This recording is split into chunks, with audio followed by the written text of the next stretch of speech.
Selamat pagi teman-teman. Nah, di kesempatan saat ini saya ingin mengajak Anda untuk merasakan menjadi pemilik homestay. Karena banyak sekali dari Anda yang punya impian lewat usaha ini, lewat menjadi CP, kita akhirnya bisa merdeka finansial. Dan saya ingin Anda tahu, merdeka finansial lewat bisnis TNC bukan cuma dari bonus TNC ya, tetapi dari aset yang bisa Anda miliki lewat bonus TNC. Salah satu yang bisa saya beri contoh di sini adalah dari homestay ya. Nah, tetapi saya bukan mau nunjukin homestaynya, tidak. Saya ingin ngasih tahu Anda tentang kegiatannya. Karena kalau cuma lihat homestaynya, ya Anda udah lihat lah. Namun kan Anda belum tahu nih rasanya menjadi pemilik homestay. Jangan Anda bayangkan hanya terima setoran, terima duit gitu ya dari homestay. Tetapi mari kita lihat kerjanya kayak apa sih menjadi pemilik homestay itu. Nah oke, kebetulan saya sama ibu ini lagi beres-beres kamar yang kemarin habis check out. Dan siang ini sudah ada tamu yang mau masuk. Kita tidak bisa menunggu mbak yang tugas beresin karena dia baru masuk jam 12. Sehingga ya kita harus beresin dulu sendiri. Lupakan jabatan, lupakan posisi, lepas jubahnya dan bekerja, menyelesaikan pekerjaannya ya. Oke, ini saya ada di, saya balik ya. Ini adalah bagian terasnya ya. Saya akan tunjukin. Nah, tadi kita beresin kamar ini, ibu yang ngepel karena nanti saya tunjukin, saya angkat-angkat yang berat-berat, sama tadi saya nyuci piring gelas ya. Nah, di sini harus diganti spraynya, ganti yang baru ya. Terus disapu dulu, lalu dipel. Bener-bener kayak pekerjaan rumah ya, entah rumah sendiri, entah rumah majikan. Tapi memastikan orang masuk harus nyaman, melihat sesuatu yang rapi dan wangi, harus wangi ya. Oke, jangan Anda berharap akan melihat kamar mewah hotel. Tidak, ini homestay teman-teman ya. Ini bukan hotel, ini homestay. Oke, nah jadi ini ibu ngepel nih ya. Ini saya tunjukin, ibu masih sibuk gitu ya. Nah, ngosek WC, oke, ngosek WC. Jadi kalau Anda pemilik homestay, Anda harus mau ngosek WC. Nih. Lalu ini semua dipel, disapu, dipel. Di bagian dapurnya, kitchennya. Tadi kita cuci semua nih. Ya, ini habis dicuci semua nih. Oke. Pastiin gasnya ada. Angkat galon tadi ya. Pastiin penuh. Oke, sudah dipastiin semuanya.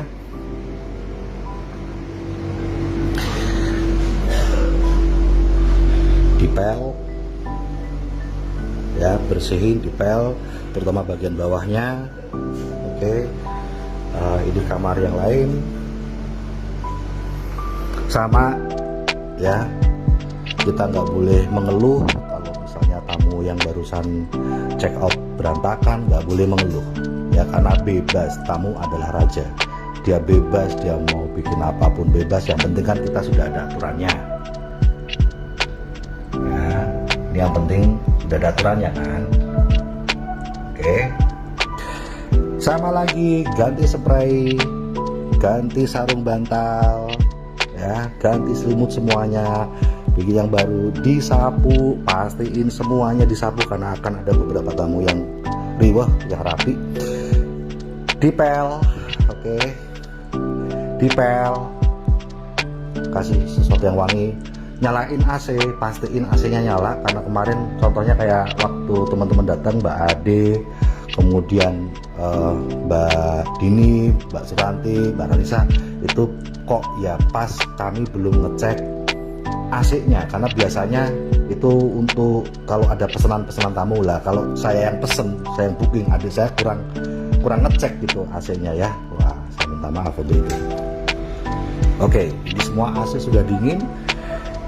Ini ruang keluarga, pastiin semuanya bersih, beres. Oke, diangin-anginkan dulu. Oke. Nah, lalu tadi saya juga, tugas saya ini adalah untuk pembuangan AC. Kita tidak ada jalur yang lain ya, jadi Anda nggak usah bilang kenapa kok pembuangan AC-nya kok di sini kok nggak di luar. Udah nggak usah nggak usah ngomong itu, udah kita pikirin ya, tidak ada, karena di belakang tembok itu udah bagian tetangga yang nggak boleh diutak-atik. Jadi saya tiap 3 hari sekali, 2 hari sekali ini akan penuh dari pembuangan AC. Ini berat tugas saya. Oke, lalu dan sekaligus tadi saya juga nyuci gelas-gelas kotor di sini ya. Nah, itu ada tamunya ya, ada tamu juga, ini juga isi semua di sini. Pastiin semuanya, nggak boleh ada yang berceceran lagi. Oke ya, sudah beres semuanya. Kalau sudah beres, kita tutup.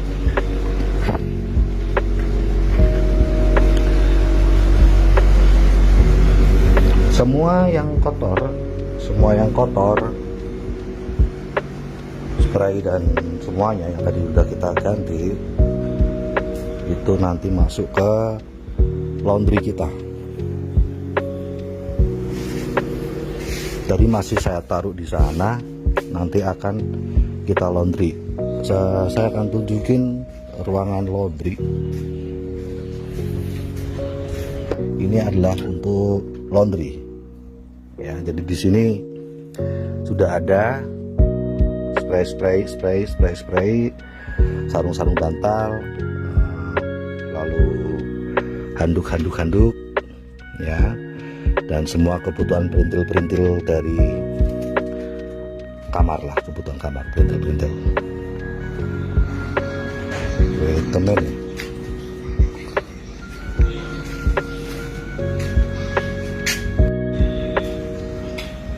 Saya ingin teman-teman belajar satu hal di sini, bahwa ketika kita mau sukses, itu kita harus bersiap dari nol lagi. Bukan cuma dari nol nanti sukses terus jadi kayak dewa, kayak raja. Bukan. Ketika kita memutuskan sukses, saat itu pula kita memutuskan menjadi orang yang dari nol terus menerus.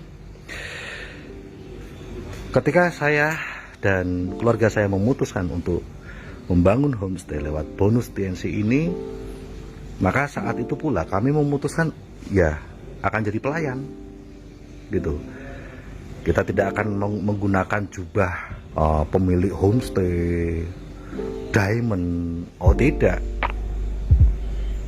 Ketika kita memutuskan untuk menjadi pemilik homestay, di saat itu pula kita memutuskan menjadi pembantu, menjadi tukang ngepel, menjadi tukang cuci, menjadi tukang angkat galon, menjadi orang yang akan disemprot sama tamu. Harus setiap hari. Kita tidak bisa mengandalkan mbak yang datang untuk ngurusi kamar ini. Kalau dia belum datang, ya kita yang lakuin.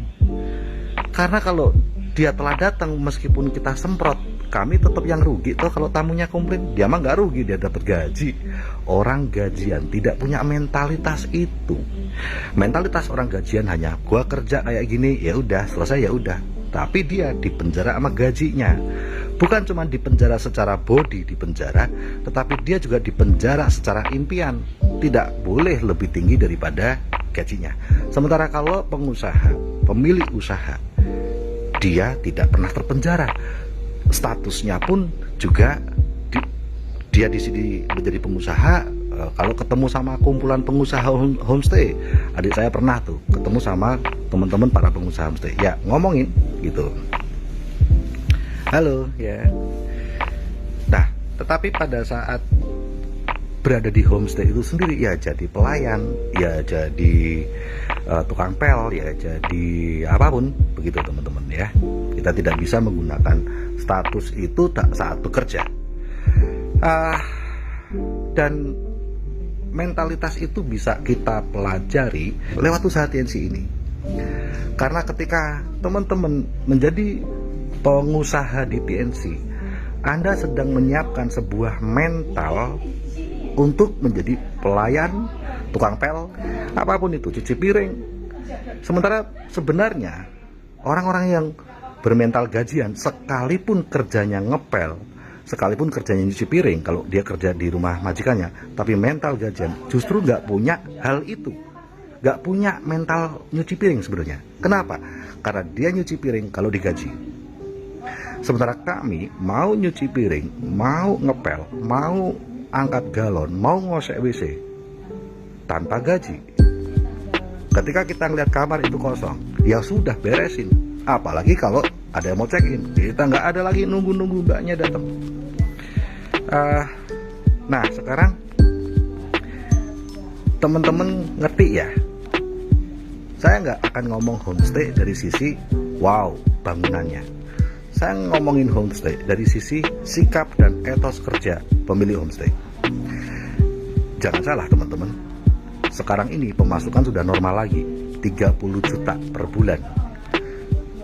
Cuma saya nggak mau menyentuh serupiah pun, itu hanya ibu saya sudah, atau adik saya mau pakai silahkan sudah. Saya akan hidup dari TNC saja.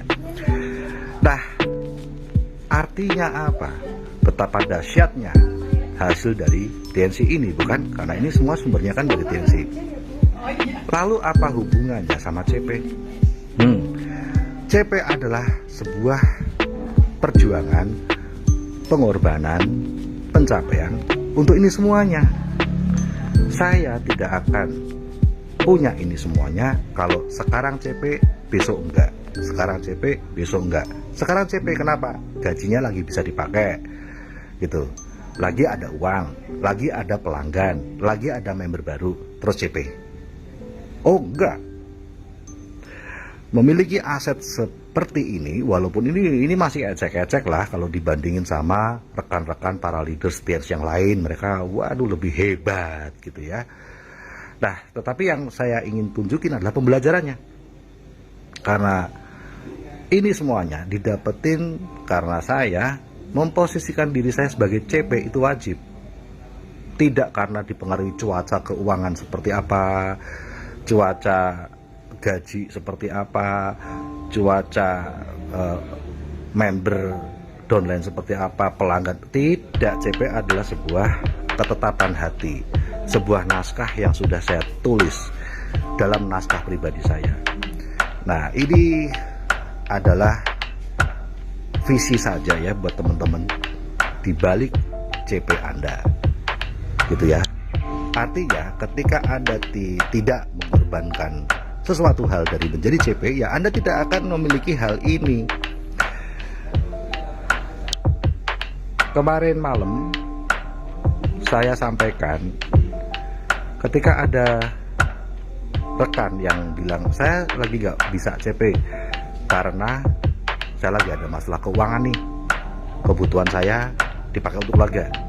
Tanpa dia sadar, dia sudah ngomong itu setiap bulan selama 20 tahun. Januari, yuk CP, saya lagi nggak bisa CP nih, saya lagi ada masalah keuangan, lagi ada kebutuhan keluarga dan belum bisa dapat pinjaman. Oke.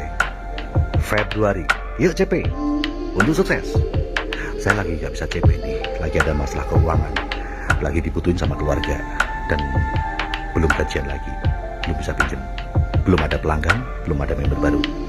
Oke. Maret, bulan depannya, yuk CP, supaya bisa freedom, saya lagi nggak bisa CP nih, lagi ada masalah keuangan, pelanggan belum dapat, majikan nggak bisa dipinjemin, member baru belum dapat. Oke. April, Mei, Juni, Juli, Agustus, September, Oktober, November, Desember, tahun depan, Januari, Februari, Maret, tahun depannya lagi, Januari, Februari, Maret. Setiap kali diajak, ayo CP, biar bisa segera merdeka, biar segera kumpul sama keluarga, biar punya penghasilan nggak cuma bonus TNC, tapi aset yang menghasilkan, bahkan kadang lebih besar daripada bonus TNC. Saat roda sedang di bawah TNC-nya, roda homestay lagi di atas. Saat roda homestay lagi di bawah, roda TNC lagi di atas. Apalagi nanti punya kos-kosan, terus punya kontrakan, terus punya aset yang lain, aset emas dan yang lain-lain. Satu roda di bawah, lain roda di atas. Yang lain gentian di bawah, yang lainnya lagi di atas. Betapa amannya kehidupan ini. Tetapi gimana itu akan terjadi setiap kali diajak, ayo CP? Jawabannya sama seperti setiap bulan selama 20 tahun ini. Saya lagi nggak bisa CP nih. Bulan ini lagi ada kebutuhan keluarga. Bulan ini lagi utangnya banyak. Bulan ini member belum ada yang join, pelanggan belum ada yang pesan. Terus kapan? Terus kapan?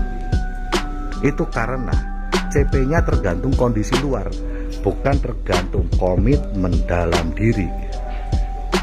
Nah, kalau CP adalah sebuah komitmen dalam diri, mau apapun lah kondisi di luar, ya tetap CP.